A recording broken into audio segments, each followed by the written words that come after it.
જય શ્રી કૃષ્ણ. રાધે રાધે. મારી યુટ્યુબ ચેનલમાં તમારું હાર્દિક સ્વાગત છે. કૈલાશ પર્વતની શાંત અને દિવ્ય ગુફામાં ભગવાન શિવ અને માતા પાર્વતી બિરાજમાન હતા. ચારે બાજુ હિમાચ્છાદિત શિખરો અને ગંગાજીનું મધુર ઝરણા વહેતા હતા. એક દિવસ માતા પાર્વતીએ શિવજીની સામે હાથ જોડીને વિનંતી કરી, હે મહાદેવ, આપની લીલાઓ અનંત છે અને આપની કથાઓ મનુષ્યને જીવનનો સાચો માર્ગ બતાવે છે. આજે મને એવી કથા કહો જેમાં સત્ય, ધર્મ અને ન્યાયની જીત થાય અને જે મનુષ્યને એ શીખ આપે કે ખોટું કર્મ કેવી રીતે પોતાને જ વિનાશ તરફ લઈ જાય છે. શિવજીએ પોતાની આંખો ખોલી એક દિવ્ય સ્મિત સાથે કહ્યું, હે પાર્વતી, તું હંમેશા મનુષ્યના કલ્યાણની વાત કરે છે. આજે હું તને એક એવી કથા કહીશ જેમાં એક ભાઈએ બીજા ભાઈ સાથે દગો કર્યો, પરંતુ સત્ય અને ધર્મના માર્ગે ચાલનારની જીત થઈ. આ કથા છે બે ભાઈઓની જેમનું જીવન શરૂઆતમાં સુખમય હતું, પરંતુ લોભ અને દગાએ તેમની વચ્ચે દરાર પેદા કરી. આવ, હું તને વિગતે કહું છું. દર્શક મિત્રો, હું ભગવાન શિવ અને માતા પાર્વતીને પ્રાર્થના કરું છું કે જે પણ મનુષ્ય આ કથાને અંત સુધી સાંભળશે, લાઈક કરશે અને કોમેન્ટમાં હર હર મહાદેવ લખશે, તેનું જીવન ધન, ધાન્ય, સુખ અને સમૃદ્ધિથી ભરાઈ જાય.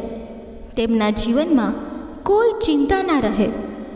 દર્શક મિત્રો, આ કથા અંત સુધી સાંભળજો, કારણ કે અધૂરું જ્ઞાન હાનિકારક હોય છે. ચાલો હવે કથા શરૂ કરીએ. કોઈ એક નાનકડા ગામમાં નદીના કિનારે એક વૃદ્ધ ખેડૂત રહેતો હતો, જેનું નામ હતું રામજી. રામજીના બે પુત્રો હતા. મોટો પુત્ર નામે કૃષ્ણદાસ અને નાનો પુત્ર નામે શ્યામદાસ. બંને ભાઈઓ ખેતીમાં પિતાનો હાથ બટાવતા અને તેમનું જીવન ખુશીઓથી ભરેલું હતું. ગામના લોકો રામજીના પરિવારને આદરથી જોતા, કારણ કે તેઓ ઈમાનદાર અને મદદગાર હતા. જેવો જ સમય વીતતો ગયો, રામજીની ઉંમર વધવા લાગી.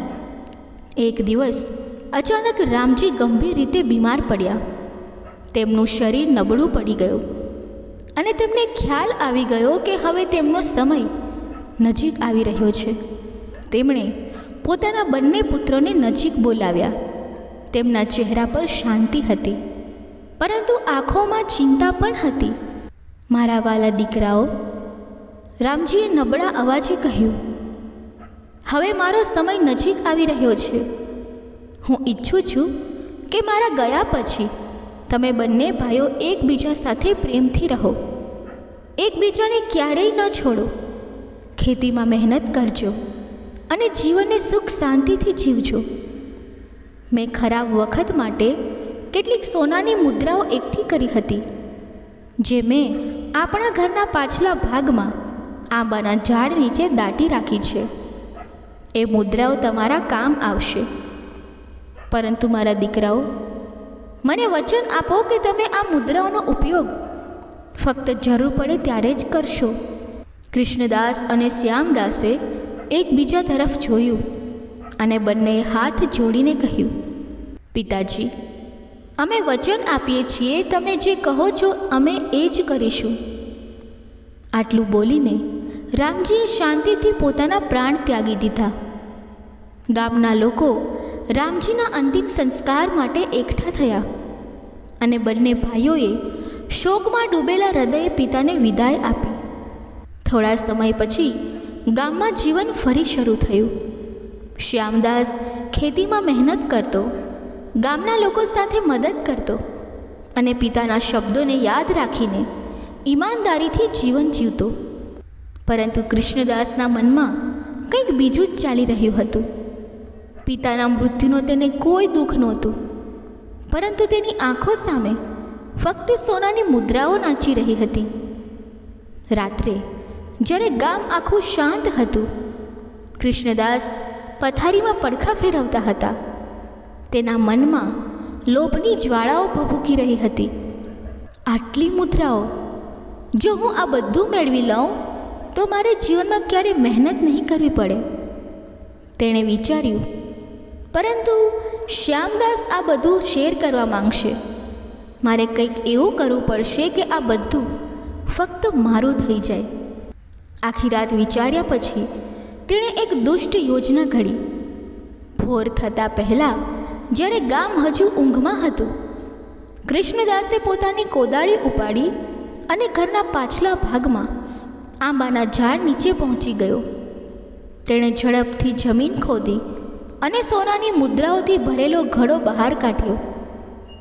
મુદ્રાઓની ચમક જોઈને તેની આંખો ચમકી ઉઠી. આટલું બધું સોનું! તે બબડ્યો. હવે મને જીવનમાં કોઈ વસ્તુની કમી નહીં રહે. તેણે ઝડપથી એ ઘડો ઉપાડ્યો અને બીજા ઝાડ નીચે ગુપ્ત જગ્યાએ દાટી દીધું. પછી જાણે કંઈ થયું જ ન હોય તે ઘરે પાછો આવ્યો અને પોતાની પથારી પર સૂઈ ગયો. સવાર થઈ. શ્યામદાસ વહેલો ઉઠ્યો અને ઘરની બહાર ગયો. અચાનક તેની નજર આંબાના ઝાડ નીચે ખોદાયેલી જમીન પર પડી. તે દોડતો દોડતો ગયો અને જોયું કે મુદ્રાઓ ગાયબ હતી. તેનું હૃદય ધડકવા લાગ્યું. તેણે ઝડપથી કૃષ્ણદાસને બૂમો પાડીને બોલાવ્યો. ભાઈ, ભાઈ, જલ્દી ઉઠો! ગજબ થઈ ગયો! આંબાના ઝાડ નીચે જમીન ખોદાયેલી છે અને સોનાની મુદ્રાઓ ગાયબ છે. લાગે છે કે કોઈ ચોર આવ્યો હતો. કૃષ્ણદાસ, જે પહેલેથી જ આ બધું જાણતો હતો, નાટક કરતા બોલ્યો. શું કહે છે મૂર્ખ? ચાલ હું જોઉં. બંને ભાઈઓ ઝાડ નીચે પહોંચ્યા. જમીન ખોદાયેલી હતી અને મુદ્રાઓ ખરેખર ગાયબ હતી. શ્યામદાસે ચિંતાથી કહ્યું, ભાઈ, હવે શું કરીએ?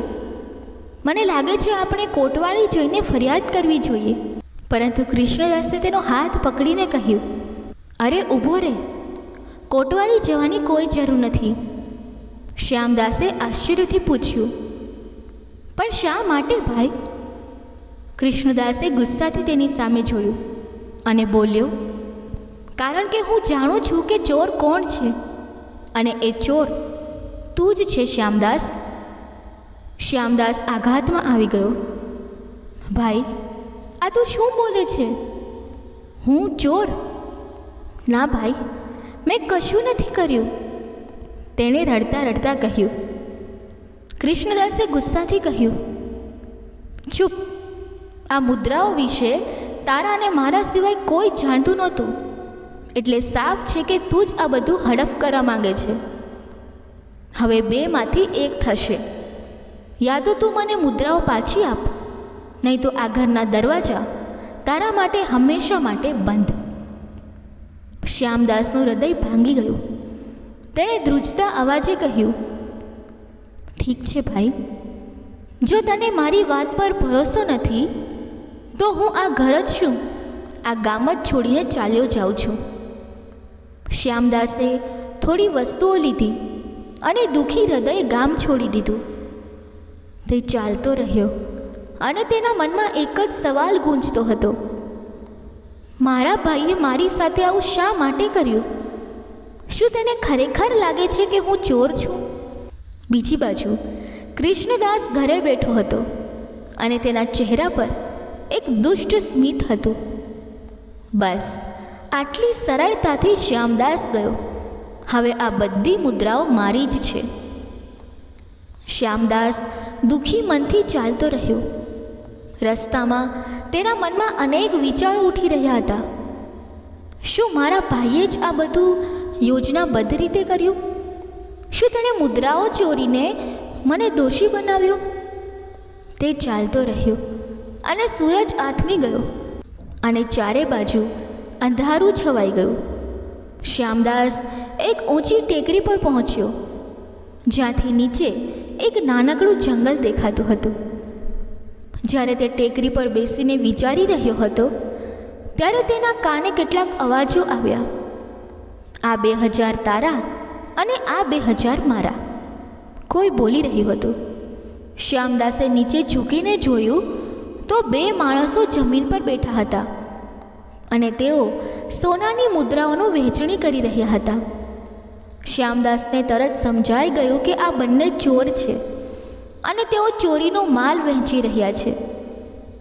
અચાનક શ્યામદાસનો પગ લપસ્યો અને તે ધડામ કરતો નીચે ચોરોની વચ્ચે પડ્યો.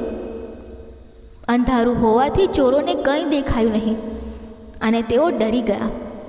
ભાગો ભાગો, એક ચોર બૂમ પાડ્યો. લાગે છે કોઈ રાજાનો સિપાહી આવી ગયો છે. બીજો ચોર બોલ્યો. બંનેએ પોતાનો માલ ત્યાં જ છોડી દીધો અને ભાગી ગયા.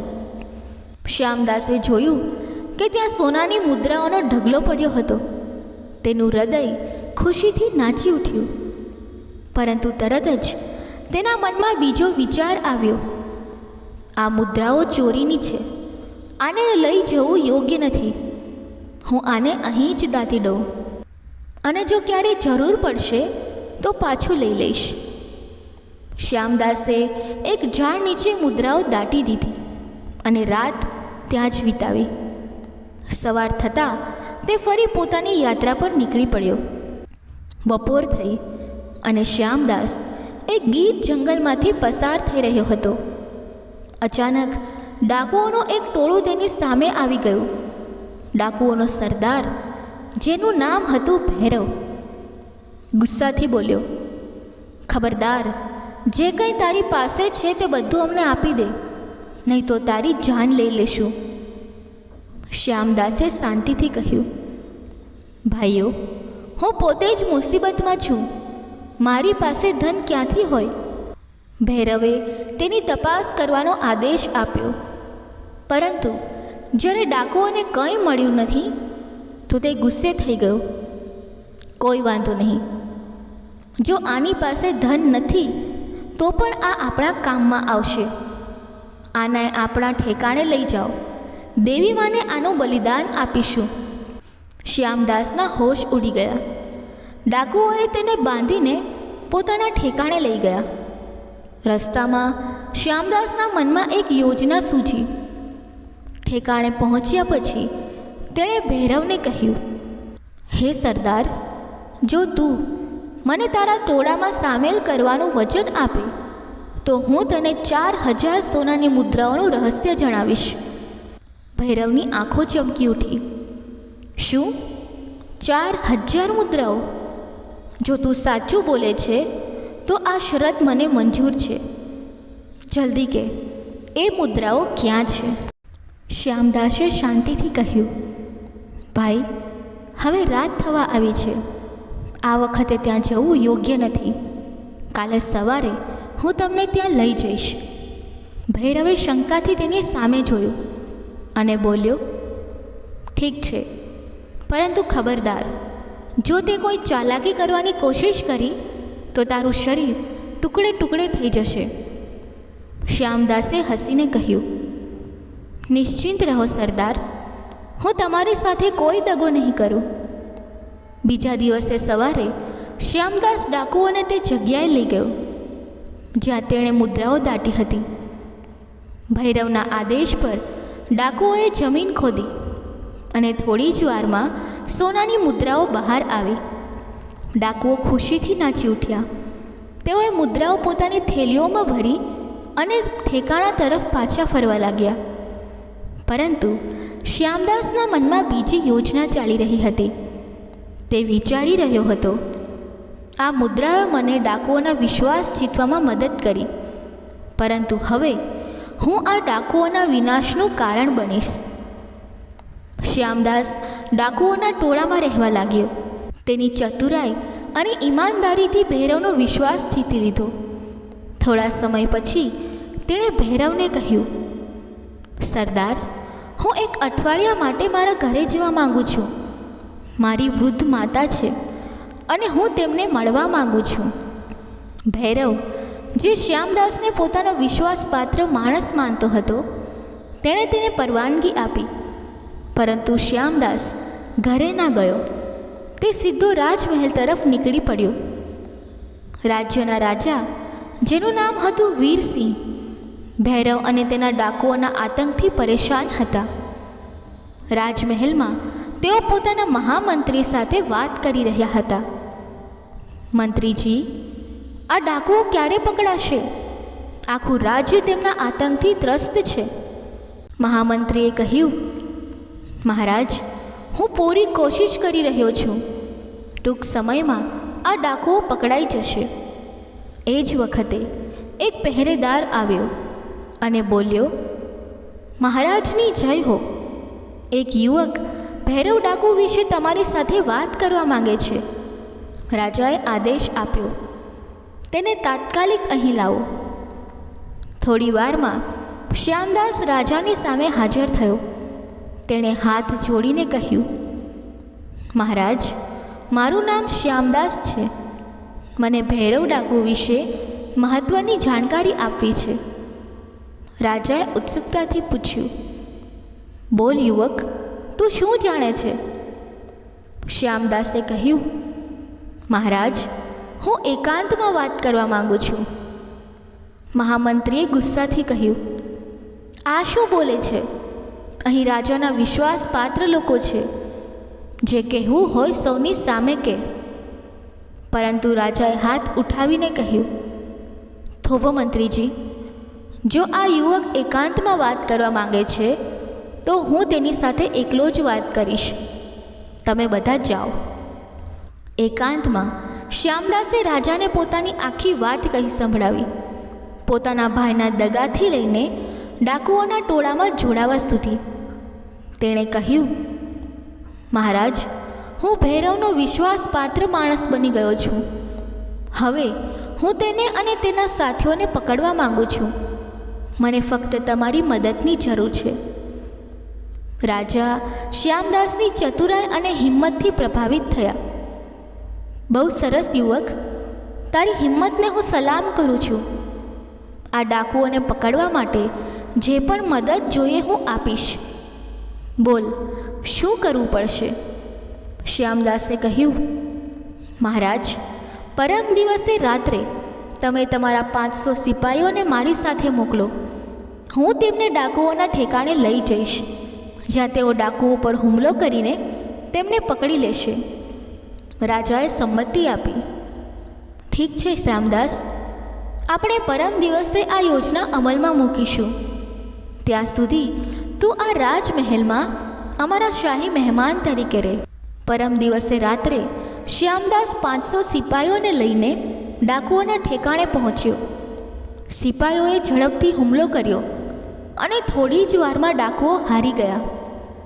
કેટલાક ડાકુઓ માર્યા ગયા અને બાકીના, જેમાં ભૈરવ પણ હતો, તેમને ગિરફ્તાર કરી લેવામાં આવ્યા.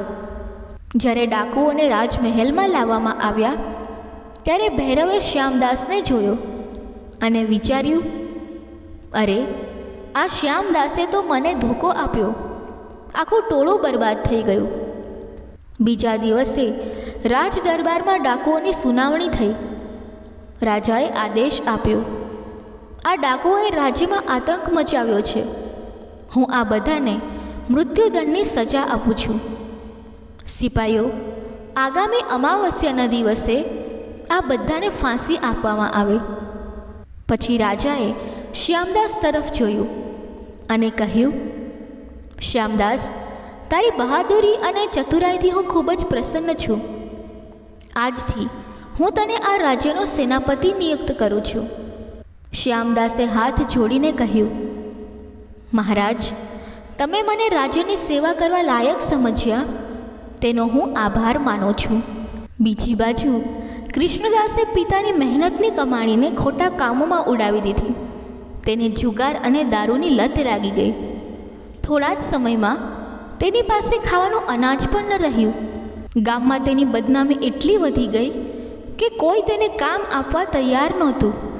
આ ગામમાં ભૂખે મરવા કરતાં હું બીજે ક્યાંક જઈશ, તેણે વિચાર્યું. આમ તે ચાલતો ચાલતો એ જ રાજ્યમાં પહોંચ્યો જ્યાં શ્યામદાસ સેનાપતિ હતો. એક દિવસ કૃષ્ણદાસ એક શેઠની દુકાને ગયો અને કામ માંગ્યું. શેઠે તેની સામે જોયું અને કહ્યું, અરે તું તો ચહેરાથી ચોર જેવો લાગે છે, તને કોણ કામ આપશે? નીકળ અહીંથી. કૃષ્ણદાસે વિચાર્યું, ઈમાનદારીથી કામ નહીં મળે, હવે પેટ ભરવા માટે ચોરી જ કરવી પડશે. તેની નજર શેઠની દુકાનમાં પડેલી એક થેલી પર ગઈ, જેમાં સોનાની મુદ્રાઓ હતી. તેણે ઝડપથી થેલી ઉઠાવી અને ભાગી ગયો.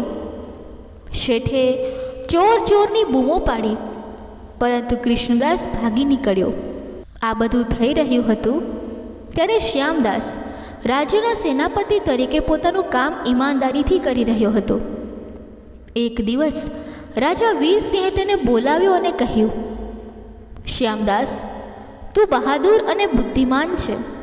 હું ઈચ્છું છું કે તારા લગ્ન મારી પુત્રી નીલમ સાથે થાય. બોલ, તું શું કહે છે? શ્યામદાસે હાથ જોડીને કહ્યું, મહારાજ, જો આ તમારી ઈચ્છા છે તો હું ઇનકાર નહીં કરું. મને આ લગ્ન મંજૂર છે. થોડા દિવસોમાં શુભ મુહૂર્તે શ્યામદાસ અને નીલમના લગ્ન થઈ ગયા. લગ્નને થોડો જ સમય થયો હતો કે રાજાએ શ્યામદાસને બોલાવીને કહ્યું, દીકરા, હવે હું વૃદ્ધ થઈ ગયો છું. હું ઈચ્છું છું કે તું રાજ્યની બાગડોર સંભાળે. બીજા જ દિવસે શ્યામદાસનો રાજ્યાભિષેક થયો અને તે રાજા શ્યામદાસ બની ગયો. રાજા વીરસિંહ તીર્થયાત્રા માટે નીકળી ગયા. કેટલાક મહિનાઓ પછી શ્યામદાસની સામે એક મોટી સમસ્યા આવી. એક ચોર, જેનું નામ કાળો ચોર રાખવામાં આવ્યું હતું, તે રાજ્યમાં આતંક મચાવી રહ્યો હતો. આ ચોર બીજું કોઈ નહીં પણ શ્યામદાસનો ભાઈ કૃષ્ણદાસ હતો. સિપાહીઓએ ઘણી કોશિશ કરી, પરંતુ તે પકડાતો નહોતો. તે જંગલમાં એક ઝાડના બખોલમાં રહેતો હતો. એક રાત કૃષ્ણદાસે વિચાર્યું, જો હું રાજ ખજાના પર હાથ સાફ કરી લઉં તો મને જીવનમાં ફરી ક્યારેય ચોરી નહીં કરવી પડે. હું બીજા દેશમાં જઈને આરામથી જીવન જીવીશ. બીજી રાત્રે કૃષ્ણદાસ રાજમહેલની પાછળની દિવાલ પર દોરડાની મદદથી ચડવા લાગ્યો. એ જ સમયે શ્યામદાસ, જેને ચોરની ચિંતામાં ઊંઘ નહોતી આવતી, તે મહેલની છત પર ફરી રહ્યો હતો. જ્યારે કૃષ્ણદાસ છત પર પહોંચ્યો, શ્યામદાસે તેને જોઈ લીધો. તેના હાથમાં તલવાર ઝબકી ઉઠી અને તેણે તરત જ સિપાહીઓને બૂમો પાડીને બોલાવ્યા, સિપાહીઓ, ઝડપથી અહીં આવો, ચોર આવી ગયો છે. કૃષ્ણદાસે ભાગવાની પૂરેપૂરી કોશિશ કરી, પરંતુ સિપાહીઓની ઝડપી ચપળતા સામે તે નિષ્ફળ રહ્યો. થોડી જ વારમાં સિપાહીઓએ તેને ઘેરી લીધો અને બાંધીને પકડી લીધો. શ્યામદાસે, જે હવે રાજા શ્યામદાસ તરીકે ઓળખાતો હતો, ચોરની સામે જઈને નજર મિલાવી. અંધારામાં પણ તેની આંખોમાં આઘાત અને દુઃખની લાગણી સ્પષ્ટ દેખાતી હતી. કૃષ્ણદાસ, શ્યામદાસે ગંભીર અવાજે કહ્યું, તું મારો ભાઈ, એક નામી ચોર? હું સ્વપ્નમાં પણ નહોતો વિચારી શકતો કે મારો ભાઈ આટલો નીચે ઉતરી જશે. કૃષ્ણદાસે શરમથી માથું નીચું કર્યું, પરંતુ તેના હૃદયમાં હજુ પણ દોષની ભાવના નહોતી. તે ચૂપ રહ્યો, જાણે કંઈ બોલવાનું હવે બાકી જ ન હોય. શ્યામદાસે આદેશ આપ્યો, સિપાહીઓ, આને લઈ જાઓ અને કારાગારમાં બંધ કરો. સવારે દરબારમાં આની સુનાવણી થશે. રાત દરમિયાન શ્યામદાસની આંખોમાં ઊંઘનો નામો નિશાન નહોતો. તે પોતાના રાજમહેલના એક શાંત ખૂણામાં બેઠો હતો અને તેના મનમાં અનેક વિચારો ગૂંજી રહ્યા હતા. કાલે મારે મારા જ ભાઈનો ન્યાય કરવો પડશે. એક રાજા તરીકે મારે ધર્મનું પાલન કરવું પડશે, પરંતુ એક ભાઈ તરીકે મારું હૃદય દુઃખથી ભરાઈ રહ્યું છે. હે મહાદેવ, મને આ અગ્નિ પરીક્ષામાં સાચો માર્ગ બતાવો. બીજી બાજુ કારાગારમાં બંધ કૃષ્ણદાસ પોતાના કર્મો ઉપર વિચારી રહ્યો હતો. તેના મનમાં પશ્ચાતાપની જ્વાળાઓ ભભૂકી રહી હતી. મારી લોભ અને દુષ્ટ બુદ્ધિએ મને આજે આ દશામાં લાવી મૂક્યો છે. શ્યામદાસ, જેને મેં દગો આપીને ઘરમાંથી હાંકી કાઢ્યો, તે આજે રાજા બન્યો છે, અને હું, જેની પાસે બધું હતું, એક ચોર બનીને કારાગારમાં પડ્યો છું. સવાર થઈ.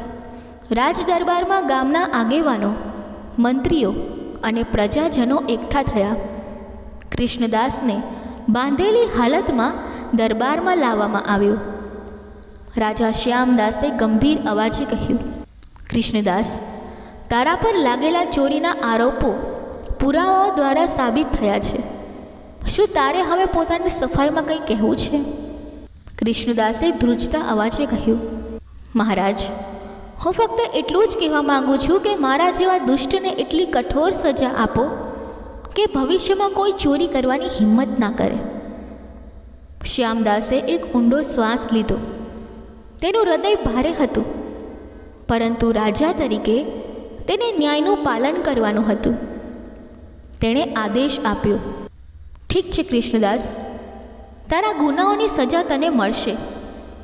સિપાઈઓ, આ ચોરનો એક હાથ અને એક પગ કાપી નાખો અને પછી તેને રાજ્યની સીમા બહાર હાંકી કાઢો.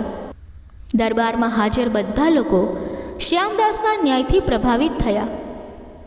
રાજા શ્યામદાસની જયની બૂમો ગૂંજી ઉઠી. સિપાઈઓએ રાજાનો આદેશ પાડ્યો અને કૃષ્ણદાસનો એક હાથ અને એક પગ કાપીને તેને રાજ્યની સીમા બહાર મૂકવામાં આવ્યો. કૃષ્ણદાસ, જે હવે અપંગ બની ગયો હતો, રાજ્યની સીમા બહાર લડકડાતો ચાલી રહ્યો હતો. તેનું હૃદય પશ્ચાતાપ અને દુઃખથી ભરાઈ ગયું હતું. તે રડતા રડતા વિચારી રહ્યો હતો, મેં શું ખોયું? મારો ભાઈ, મારું ઘર, મારું સન્માન, બધું મારી લોભની આગમાં બળી ગયું. જેમ તે ચાલતો હતો ત્યારે અચાનક તેની સામે એક રાજકીય વેશમાં શ્યામદાસ ઊભો હતો. કૃષ્ણદાસે આશ્ચર્ય અને શરમથી માથું નીચું કર્યું. મહારાજ, તે ધ્રુજતા અવાજે બોલ્યો, કાશ તમે મને આ સજા આપવાને બદલે મૃત્યુદંડ આપ્યો હોત. આ રીતે તો તમે મને તડપી તડપીને મરવા માટે આ દુનિયામાં છોડી દીધો. શ્યામદાસે શાંત અવાજે કહ્યું, કૃષ્ણદાસ, તે વખતે હું એક રાજા હતો અને મેં ચોરને સજા આપીને મારા ધર્મનું પાલન કર્યું. પરંતુ હવે તારી સામે રાજા શ્યામદાસ નથી, બલકે તારો નાનો ભાઈ શ્યામદાસ ઊભો છે. એક ભાઈ તરીકે હું મારા ધર્મ અને કર્તવ્યોનું પાલન કરવા આવ્યો છું. કૃષ્ણદાસે આશ્ચર્યથી પૂછ્યું, મેં તો તારી સાથે દગો કર્યો, તને ઘરમાંથી હાંકી કાઢ્યો, તો પણ તું મારો ધર્મ કેવી રીતે નિભાવી શકે? શ્યામદાસે એક થેલી બહાર કાઢી અને કૃષ્ણદાસની સામે મૂકી. ભાઈ, હું જાણું છું કે એક હાથ અને એક પગ વગર તું કોઈ કામ નહીં કરી શકે. આ થેલીમાં કેટલીક સોનાની મુદ્રાઓ છે જે મેં મારી મહેનતથી કમાઈ છે. આ મુદ્રાઓથી તું બીજા દેશમાં જઈને નવું જીવન શરૂ કરી શકે છે. પરંતુ ભાઈ, આ મુદ્રાઓનો ઇનકાર ન કરીશ, નહીં તો હું મારી જાતને ક્યારેય માફ નહીં કરી શકું. કૃષ્ણદાસની આંખોમાં આંસુ આવી ગયા. તે રડતા રડતા બોલ્યો, શ્યામદાસ, તું કેટલો મહાન છે. હે ઈશ્વર, તને હંમેશા ખુશ રાખે. હું તારી ભલાઈનો બદલો ક્યારેય નહીં ચૂકવી શકું. બંને ભાઈઓએ ભાવુક હૃદયે એકબીજાને ગળે લગાડ્યા. કૃષ્ણદાસે ભારે મનથી કહ્યું, હે શ્યામદાસ, હું ઈશ્વરને પ્રાર્થના કરું છું કે દરેક જન્મમાં મને તારા જેવો ભાઈ મળે. આટલું બોલીને બંને ભાઈઓ પોતપોતાના માર્ગે ચાલી નીકળ્યા. કૈલાશ પર્વત પર માતા પાર્વતીએ આ કથા સાંભળીને શિવજીને પ્રણામ કર્યા. હે મહાદેવ, તેમણે કહ્યું, આ કથા ખરેખર મનુષ્યને સત્ય અને ધર્મના માર્ગે ચાલવાની પ્રેરણા આપે છે. શ્યામદાસે પોતાના ભાઈના દગા પછી પણ ધર્મ અને કર્તવ્યનું પાલન કર્યું અને તેના કારણે તે રાજા બન્યો. પરંતુ કૃષ્ણદાસ, જેણે લોભ અને દગાનો માર્ગ અપનાવ્યો, તેનો વિનાશ થયો. શિવજીએ સ્મિત કરીને કહ્યું, હે પાર્વતી, આ કથા મનુષ્યને એ શીખવે છે કે સત્ય અને ધર્મનો માર્ગ ભલે મુશ્કેલ હોય, પરંતુ તે હંમેશા વિજય તરફ લઈ જાય છે. લોભ અને દગો ક્ષણિક સુખ આપે છે, પરંતુ અંતે વિનાશ જ લાવે છે. શ્યામદાસે મારા શિષ્યની જેમ ન્યાય અને ધર્મનું પાલન કર્યું અને તેથી જ તેનું જીવન સુખ અને સમૃદ્ધિથી ભરાઈ ગયું. પાર્વતીજીએ હાથ જોડીને કહ્યું, હે મહાદેવ, હું પ્રાર્થના કરું છું કે જે પણ મનુષ્ય આ કથા સાંભળે તેના જીવનમાં સત્ય અને ધર્મનો પ્રકાશ ફેલાય અને તે લોભના અંધકારથી દૂર રહે. દર્શક મિત્રો, જો આ કહાની તમને પસંદ આવી હોય તો વિડીયોને લાઈક કરી ચેનલને સબસ્ક્રાઈબ અવશ્ય કરજો અને કમેન્ટ બોક્સમાં હર હર મહાદેવ અવશ્ય લખજો. ધન્યવાદ. જય શ્રી કૃષ્ણ. રાધે રાધે.